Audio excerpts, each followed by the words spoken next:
Hello everyone, this is Professor Pawan Shivankar, working as Assistant Professor in Department of Mechanical Engineering, P.R. Patil, College of Engineering and Management, Amravati.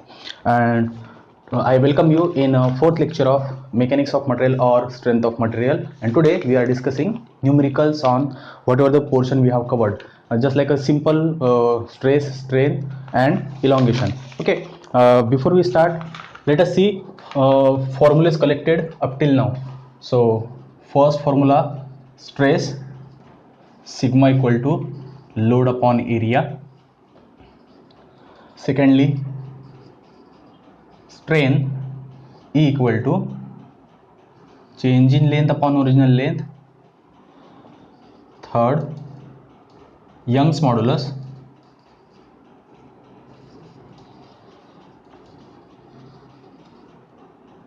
capital E equal to sigma by strain. Fourth one, Poisson's ratio mu equal to lateral strain by longitudinal strain. That's it. So this much formulas we have collected. One more is there, factor of safety, FOS is ultimate stress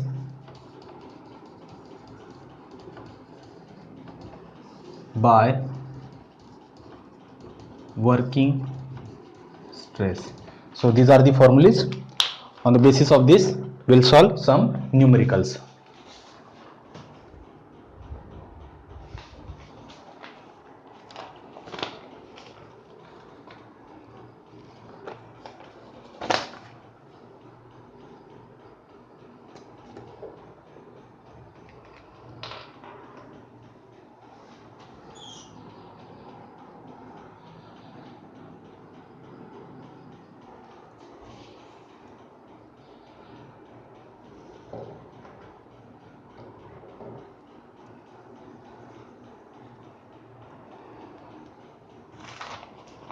I already shared a numerical sheet with you in the PDF form. So I will read a numerical and we'll try to solve. Be ready with your calcs.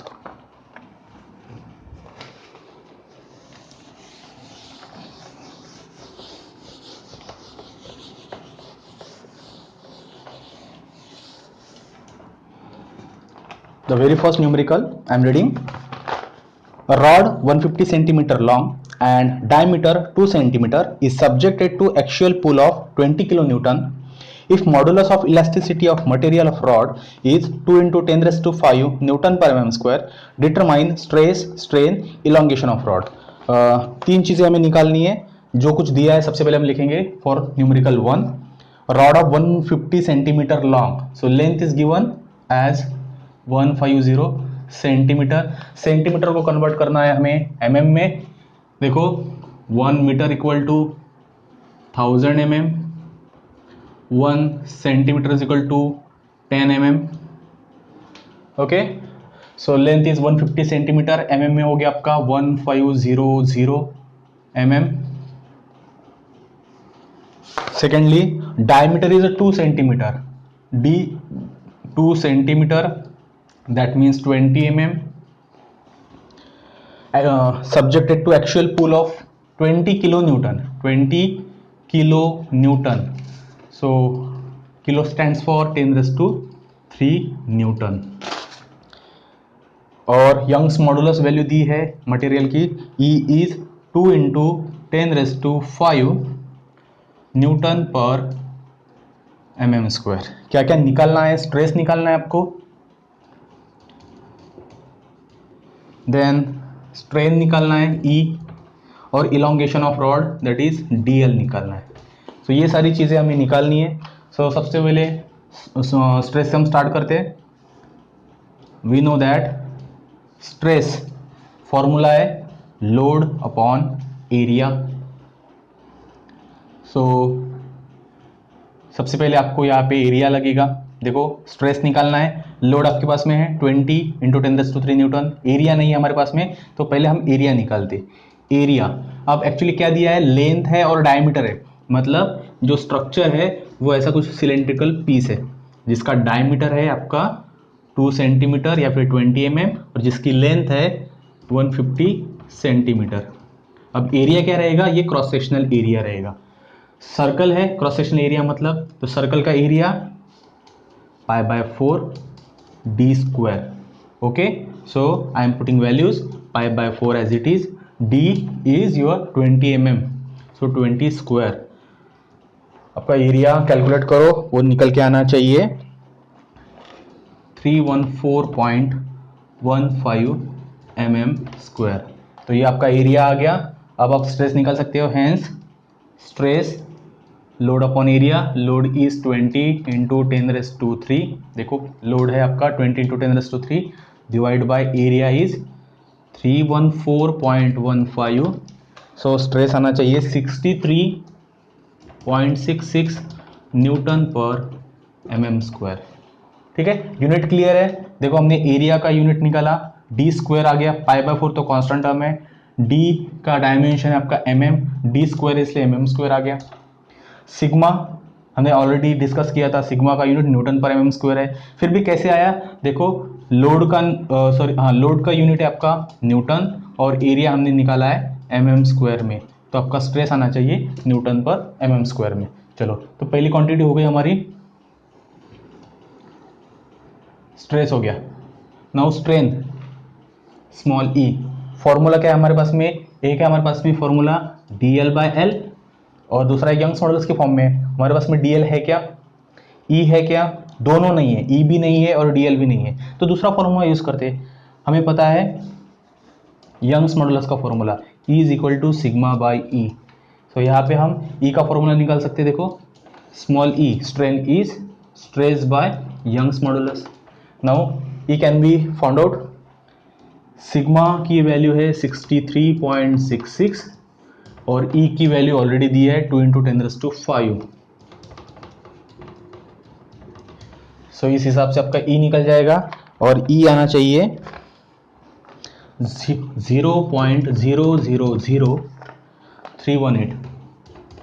अब इसका unit क्या रहेगा, इसका unit कुछ भी नहीं है, strain है, dimension less quantity, unit less quantity है। तो देखो यूनिट लेस क्वांटिटी कैसी, यहाँ पे न्यूटन पर mm स्क्वायर स्ट्रेस के लिए, यहाँ पे यंग्स मॉडुलस के लिए भी न्यूटन पर mm स्क्वायर, यूनिट कुछ भी नहीं है, तो ये आ गया आपका स्ट्रेन। लास्टली अब निकालना है आपको इलोंगेशन, इलोंगेशन मतलब dl। अब हम फॉर्मूला ये यूज कर सकते हैं, E is equal to dl/l। निकालना क्या है, dl, l भी आपके पास में और E भी अपने कैलकुलेट किया, हेंस dl का फॉर्मूला हो जाएगा दोनों का multiplication, E into L, value put up करो, E की वैल्यू आपके पास में 0.000318 इंटू एल भी आपके पास में 1500, दोनों का मल्टीप्लिकेशन आपको dl मिल जाएगा और आपका dl आना चाहिए 0.477 mm, ये आपका dl आएगा। Got it? क्लियर हो चुका है, very simple numerical. So let us move to second one.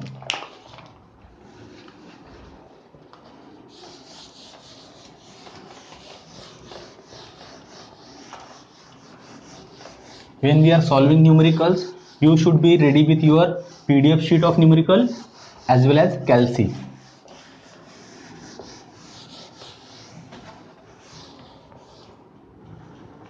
Second numerical है, find the minimum diameter of steel wire. अब हमें डायमीटर फाइंड आउट करना है, so find the minimum diameter of steel wire which is used to raise a load of 4000 newton if stress is not to exceed 95 mega newton पर metre square. जो दिया है वो हम लिखते हैं सबसे पहले, find the minimum diameter of steel wire which is used to raise a load of 4000 newton. Load दिया है P is equal to 4000 Newton.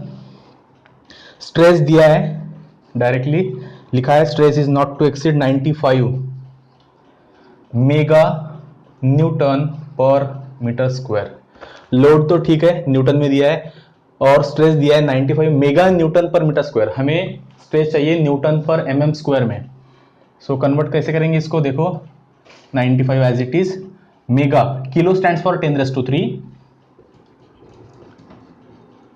Mega stands for 10⁻⁶, giga stands for 10⁻⁹, tera stands for 10⁻12, ये याद रखना, ठीक है। तो यहाँ पे मेगा, सो 10⁻⁶ हो गया, न्यूटन एज इट इज, नीचे है मीटर स्क्वायर, मीटर स्क्वायर। अब हमें मीटर चाहिए क्या, नहीं हमें चाहिए mm स्क्वायर, इसलिए देखो 1 मीटर का होता है 1000 mm, सो 10⁻³ ये हो गया आपका mm, और मीटर स्क्वायर है तो ये भी हो गया स्क्वायर। अब हो गया ये quantity mm square.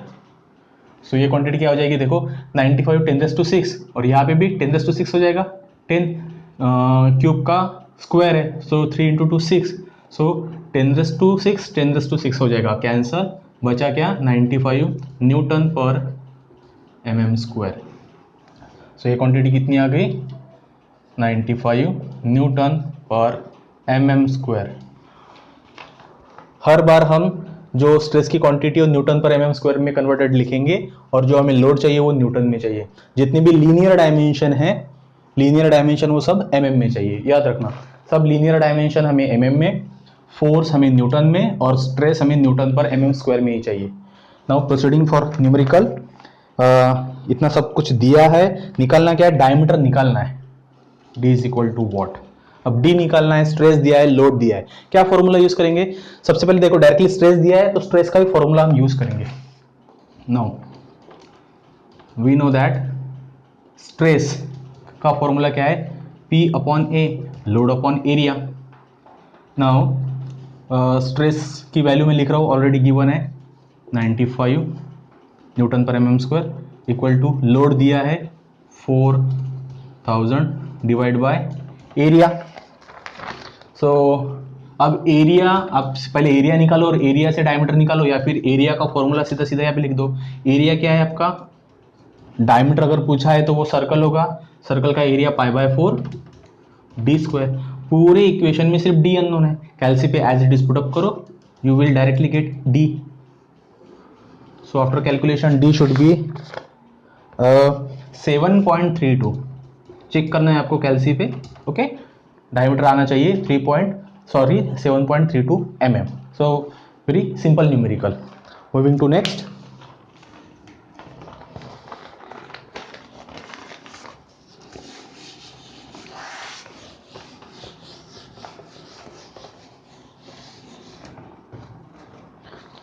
Next numerical है, find the Young's modulus of brass rod of diameter 25 mm and length 250 mm which is subjected to tensile load of 50 kN when extension of rod is equal to 0.3 mm।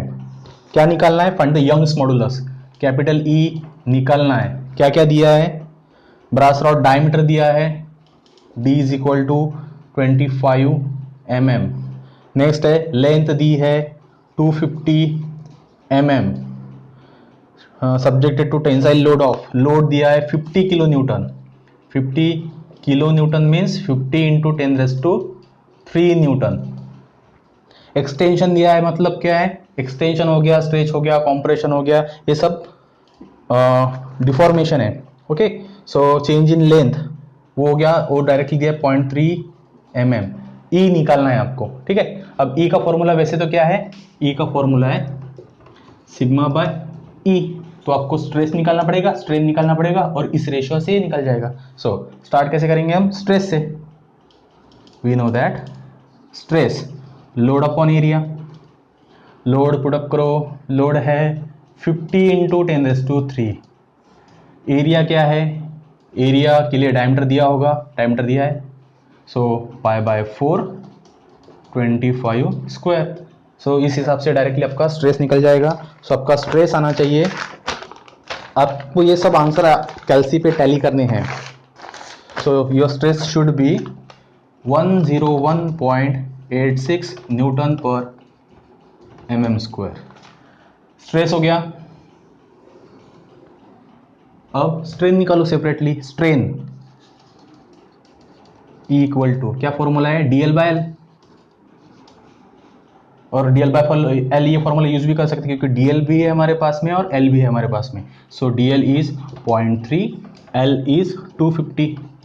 So strain आना चाहिए आपका 0.0012 mm Newton पर metre square. कुछ भी नहीं, हमने क्या निकाला, स्ट्रेन निकाला, यूनिटलेस क्वांटिटी. ओके, एंड देखो अभी दोनों क्वांटिटी आपके पास में रेडी है, सिग्मा भी है और ई भी है. बस फॉर्मूले में पुट अप करो. Now Young's modulus capital is equal to sigma by E. Put up both values. 101.86 divided by 0.0012. value should be 84883.34 newton पर mm स्क्वायर. यूनिट कैसे लिखा हमने, ऊपर है न्यूटन पर mm स्क्वायर और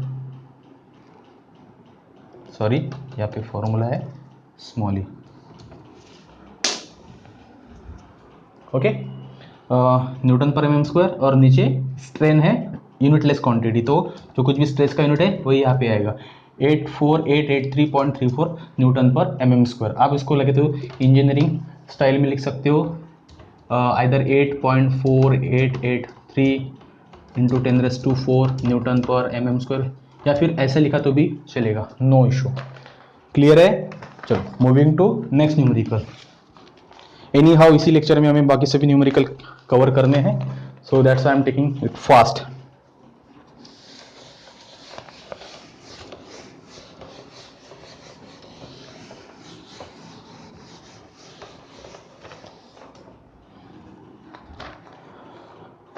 Next numerical number 4. The ultimate stress for hollow steel column which carries an axial load of 1.9 meganewton is 480 Newton per mm square. If external diameter of column is 20 mm, determine internal diameter and take a factor of safety as 4. अब यहाँ पे ultimate stress दिया है, so मैं यहाँ पे sigma ना लिखते हुए सिग्मा ut लिखता हूँ, ut for ultimate stress. So sigma ut is ultimate stress for hollow steel column which carries an axial load. उसके साथ में लोड भी दिया है, load is 1.9 mega Newton.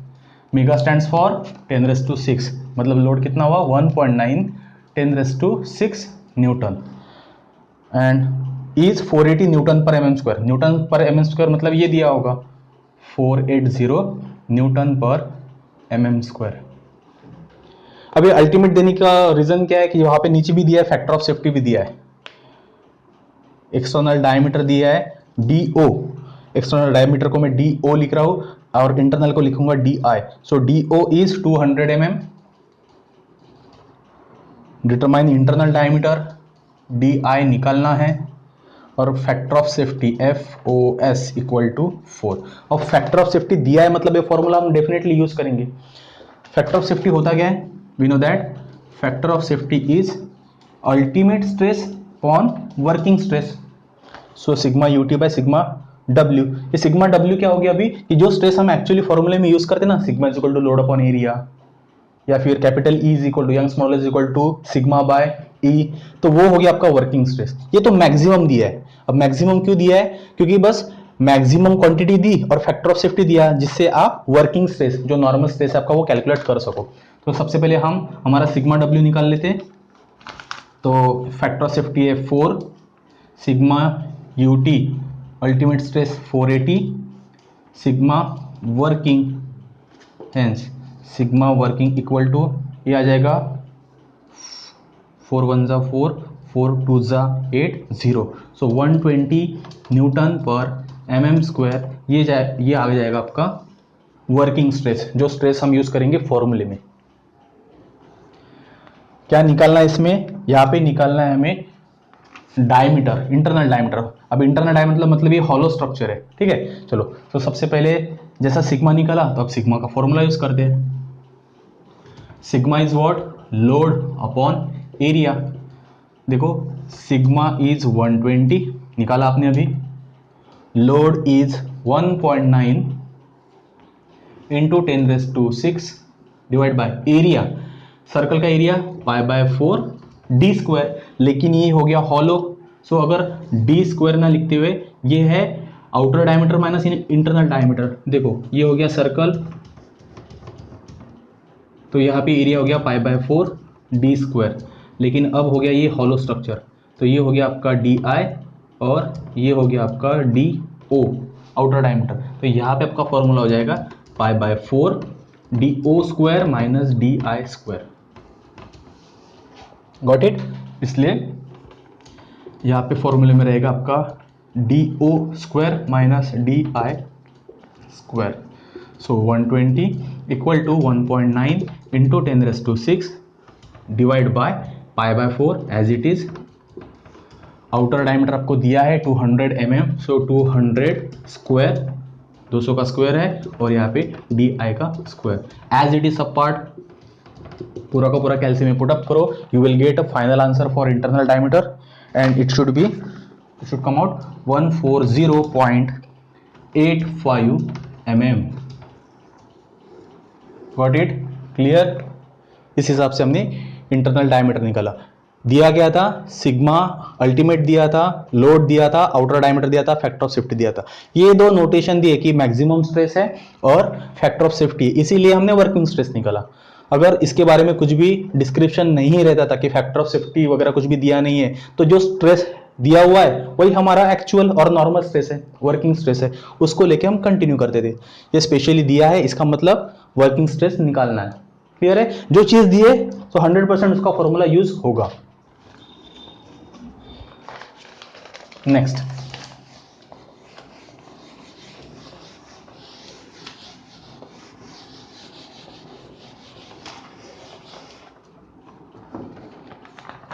Numerical number 5, an alloy bar 1 meter long, 1 meter that means 1000 mm and 200 mm square in cross section, so area is directly given for numerical number 5। Area directly दिया है, calculate करने की जरूरत नहीं है। Subjected to compressive force of 20 kilo newton, मतलब क्या दिया होगा? फोर्स दिया होगा 20 किलो न्यूटन, सो 20 किलो मतलब 10⁻³ Newton. If modulus of elasticity for alloy is 100 gigapascal, 100 gigapascal. अब 100 गीगापास्कल हमें यंग्स मॉडुलस या फिर स्ट्रेस किस क्वांटिटी में चाहिए, किस यूनिट में चाहिए, सॉरी न्यूटन पर mm स्क्वायर में। तो कैसे लिखेंगे? देखो 100 गीगा 10⁹, सो ये हो गया आपका 10⁹। पास्कल मतलब हो गया न्यूटन पर मीटर स्क्वायर, पास्कल भी ये यूनिट स्ट्रेस का ही है, and 1 pascal equal to 1 newton पर metre square. 1 bar is equal to 1 into 10⁵ newton पर metre square. Different units for measuring stress. So 100 gigapascal, so 100 into 10⁹ newton पर metre square. हमें newton पर मीटर स्क्वायर नहीं चाहिए, तो ये हो जाएगा 100 इंटू 10⁹ न्यूटन। मीटर स्क्वायर का क्या हो जाएगा? मीटर का मतलब 10⁻³, उसका स्क्वायर मतलब हो जाएगा 10⁶ हो जाएगा, 3 इंटू 2, तो ये हो गया आपका 10⁶। अब हो गया ये mm स्क्वायर। अब 10⁶, 10⁹ कट गया, क्या बचा? 100, ऊपर बचेगा 10⁻³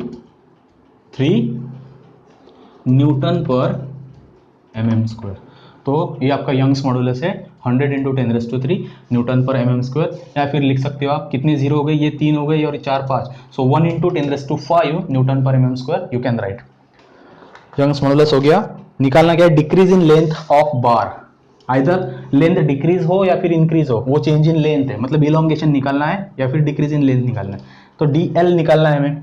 अब DL निकालने के लिए क्या क्या चाहिए? देखो L है हमारे पास में, E है, A है और P है। फॉर्मूला स्ट्रेस का फॉर्मूला यूज करेंगे, stress sigma is equal to load upon area. देखो एरिया डायरेक्टली गिवन है और लोड भी आपके पास में 20 इंटू 10⁻³ बाय 200। सो स्ट्रेस आना चाहिए आपका 100 न्यूटन पर mm स्क्वायर। ठीक है, मैंने स्ट्रेस निकाला, load upon area, quantity given है, पुटअप की, आंसर निकाला। नेक्स्ट स्ट्रेन निकालेंगे, E इज इक्वल टू, ई का फॉर्मूला रहेगा DL/L, और अब E नहीं है हमारे पास में, देखो फॉर्मूला है DL/L। अब इसमें DL नहीं है हमारे पास में, E भी नहीं है, तो दूसरा फॉर्मूला यूज करो। E can be return as sigma by capital E, you can write sigma is, अभी निकाला आपने 100 divide by Young's modulus is 100 into 10⁻³ तो आपका स्ट्रेन आना चाहिए 0.001 यूनिट नहीं रहेगा क्योंकि स्ट्रेन है। चलो आपने स्ट्रेस निकाला, स्ट्रेन निकाला, आपका कॉन्सेंट्रेशन है DL। अब DL के लिए फॉर्मूला हमें पता है, E is equal to DL/L। Now आपके पास में अब E है तो DL निकल जाएगा, सो आपका फॉर्मूला हो जाएगा DL इक्वल टू, दोनों का multiplication E into L is equal to 0.001 into length is 1 metre, मतलब 1000 mm, तो ये हो जाएगा आपका 1 mm। तो ये हो गया आपका फाइनल आंसर। क्लियर हो गया? And the last numerical,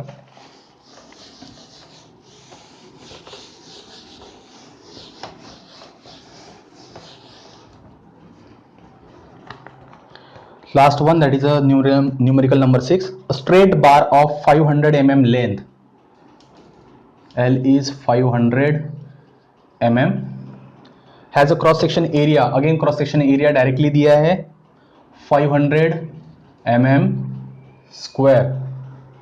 Find the magnitude of compressive load. अब इस केस में लोड निकालना है, तो जैसा जैसा दे रहा है दिया है वैसे वैसे मैं लिख रहा हूँ।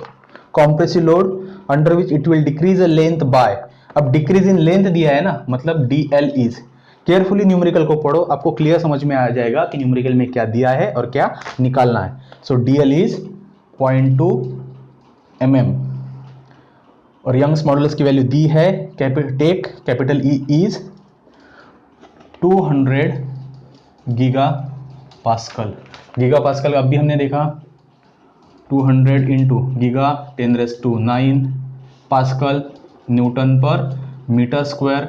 अब मीटर का कन्वर्शन mm में 1000, मतलब ये हो जाएगा आपका 1000 का स्क्वायर, ये हो जाएगा 10⁶, ऊपर है 10⁹, तो 10⁹ में से 10⁶ गया तो हो जाएगा 200 इंटू 10⁻³ न्यूटन पर mm स्क्वायर।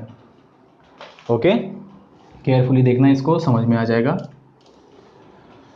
तो ये हो गया आपका डाटा। निकालना है आपको, लोड निकालना है।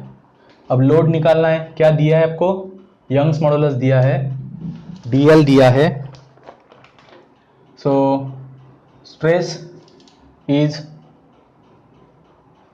लोड अपॉन एरिया, तो स्ट्रेस नहीं दिया है तो वो फॉर्मूला हम यूज नहीं करेंगे। देखो stress is load upon area, अब इस केस में ना ही स्ट्रेस है हमारे पास में ना ही लोड है, दो क्वांटिटी अननोन है तो वो फॉर्मूला यूज नहीं होगा। सेकंड फॉर्मूला यूज कर सकते हैं हम, E is equal to, formula है DL/L। अब यहाँ पे देखो DL है आपके पास में, L है आपके पास में, तो E निकल जाएगा।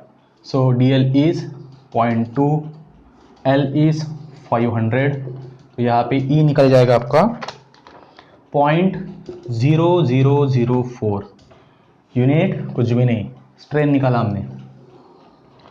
नेक्स्ट E हो गया, निकालना क्या है आपको, लोड निकालना है। अब देखो यहाँ पे E निकल गया है, अगर मैं स्ट्रेस का फॉर्मूला लिखता हूँ, सॉरी यंग्स मॉडुलस का फॉर्मूला अगर लिखूंगा तो स्ट्रेस बाय स्ट्रेन हो गया, यहाँ पे स्ट्रेस मिल जाएगा हमें क्योंकि यंग्स मॉडुलस है और स्ट्रेन है, घुमा फिरा के वही फॉर्मूले, स्ट्रेस है, स्ट्रेन है, यंग्स मॉडुलस है, बस इसके सिवा और कोई फॉर्मूला हम यूज नहीं कर रहे। सो यहाँ पे आपको स्ट्रेस मिल जाएगा, यंग्स मॉडुलस की वैल्यू है 200 इंटू 10⁻³ इक्वल टू स्ट्रेस हमें निकालना है और स्ट्रेन है हमारे पास में 0.004, तो यहाँ पे स्ट्रेस निकल आएगा